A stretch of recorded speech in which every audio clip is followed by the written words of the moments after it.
بسم اللہ الرحمن الرحیم۔ السلام علیکم۔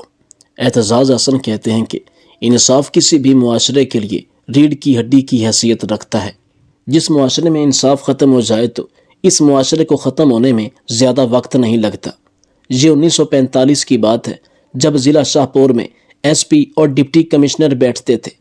لوکڑ جوک سے ایک بوڑھی عورت بیل گاڑی پر بیٹھ کر جہان آباد شاہپور کے قریب اپنے گاؤں کی طرف سفر کر رہی تھی۔ جہاں آباد کے قریب پہنچ کر وہ بیل گاڑی سے اتار دی گئی کیونکہ بیل گاڑی نے آگے شاہپور جانا تھا۔ مغرب کا وقت ہو چکا تھا۔ وہ بوڑھی عورت بغیر کوئی خوف محسوس کیے اپنے گاؤں کی طرف پیدل چلنے لگی۔ راستے میں کچھ اوباش نوجوانوں سے اس کا سامنا ہوا۔ انہوں نے بڑھیا سے کہا کہ جو کچھ تمہارے پاس ہے ہمیں دے دو ورنہ اچھا نہیں ہوگا۔ بڑھیا نے کہا، بیٹو تم میرے پوتوں کی عمر کے برابر ہو اور اگر سمجھو تو میں تمہاری دادی ہوں۔ میں سفر سے تھکی ہاری گھر جا رہی ہوں جبکہ میرے پاس ایسا کچھ نہیں ہے جو تمہیں دے سکوں۔ مجھے گھر جانے دو، اللہ تم سے راضی ہوگا۔ نوجوان نے کہا، یہ کپڑے میں کیا ہے؟ اس کو ذرا کھولو، امید ہے اس میں تم نے کوئی چیز چھپا رکھی ہے۔ بڑھیا نے جب کپڑوں کی گٹھڑی کھولی تو اس میں روٹی کے چند ٹکڑے تھے جو سوکھ چکے تھے۔ اوباش نوجوانوں نے بڑھیا کو ہاتھ سے اشارہ کیا کہ تم جا سکتی ہو۔ بڑھیا نے ان دونوں کا شکریہ ادا کیا اور اپنی راہ چلنا شروع کر دی۔ دونوں اوباش نوجوانوں میں سے ایک کی نظر بڑھیا کے کانوں پر پڑی جن پر پرانے زمانے کے رواج کے مطابق چار چار سونے کی قیمتی بالیاں چھیدوں میں موجود تھیں۔ اس نے اپنے ساتھی سے کہا کہ ہم بھی کتنے بے وقوف ہیں، اصل خزانہ تو بڑھیا کے کانوں پر لگا ہوا ہے اور ہم سوکھی روٹیوں کو دیکھ کر مایوس ہو گئے۔ وہ دونوں واپس آئے اور بڑھیا سے کہا کہ اپنے کانوں کی بالیاں ہمارے حوالے کر دو۔ بڑھیا نے ایسا کرنے سے انکار کر دیا۔ بوڑھی ان اوباش نوجوانوں سے کہنے لگی کہ یہ میری زندگی کی کل کائنات ہے اور میرے شوہر کی آخری نشانی ہے۔ تم میری جان لے لو لیکن یہ ہرگز نہ لو۔ لیکن ان بدبختوں نے ایک نہ سنی اور وہ آگے بڑھے اور بد نصیبوں نے وہ بالیاں کھینچ کر زبردستی اتار لی اور بھاگ گئے۔ بیچاری بڑھیا کے کان خون سے لت پت ہو چکے تھے۔ یہ سچ کا دور تھا، لوگ سچ اور بے باک ہوا کرتے تھے۔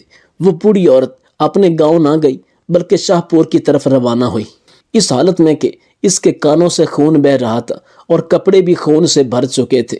رات دیر تک شاہپور کے ایس پی کے گھر کے گیٹ کے سامنے بیل بجاتی رہی۔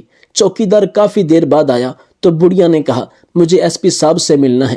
اس کی حالت اور موقع کی نزاکت کو دیکھتے ہوئے فوراً ایس پی سے ملوایا گیا اور صاحب بہادر اپنے عملے سمیت خود جائے وقوع پر پہنچے۔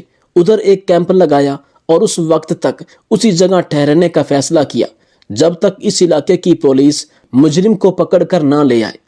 اس ایس پی نے یہ اعلان کیا کہ کوئی بھی اہلکار تب تک نہ کچھ کھا سکتا ہے، نہ پی سکتا ہے اور نہ ہی اپنے گھروں میں جا سکتا ہے جب تک کہ اس بوڑھی عورت کے ملزموں کو پکڑ کر یہاں پیش نہیں کیا جاتا۔ علاقے کے تمام لوگ صاحب بہادر کے اس اقدام پر حیران ہوئے کیونکہ اس سے پہلے ایسا کبھی نہیں ہوا تھا۔ 2 دن تک مجرموں کو تلاش کیا گیا مگر وہ کہیں نہ ملے، مگر صاحب بہادر نے ہمت نہ ہاری اور ادھر ہی بیٹھے رہے۔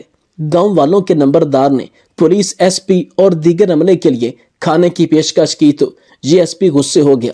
گاؤں والے بڑے حیران تھے کہ ہمیں تو ایسا لگتا ہے کہ یہ بوڑھی عورت ایس پی کی کوئی رشتہ دار ہے، کیونکہ ایس پی بہت زیادہ غصے میں اور نہ دن کو آرام کرتا اور نہ رات کو، اور نہ ہی اپنے عملے والوں کو آرام کرنے دیتا۔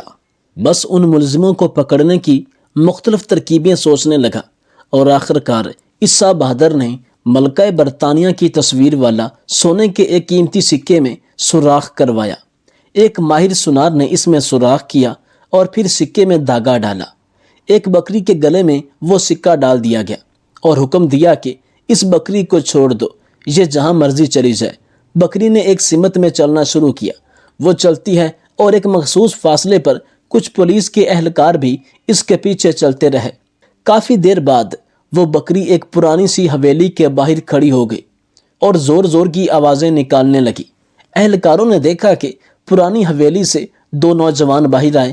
بکری کو غور سے دیکھا تو گلے میں سونے کے سکے لٹکے ہوئے نظر آئے۔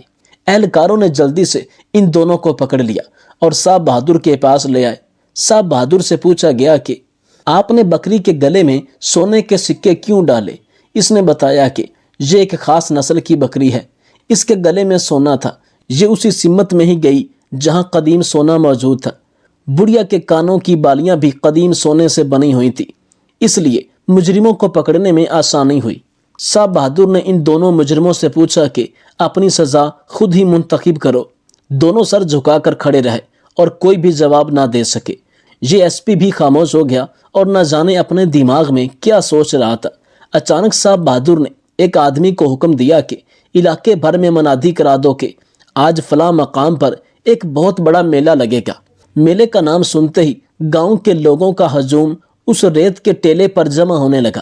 جب ہزاروں کی تعداد میں لوگ جمع ہو گئے تب اس نے بڑھیا کے ہاتھ میں ایک گرم سلائی دی اور کہا کہ دونوں نوجوانوں کے کانوں سے گرم سلائی گزارو تاکہ ان کو بھی اس درد کا احساس ہو جو تم نے محسوس کیا۔ ہجوم میں کھڑا ہر شخص بڑے ہی غور سے دیکھ رہا تھا۔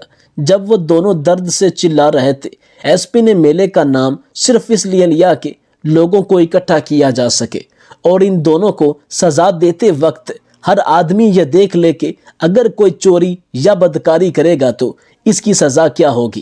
لوگوں نے اس واقعہ سے بہت زیادہ عبرت حاصل کی۔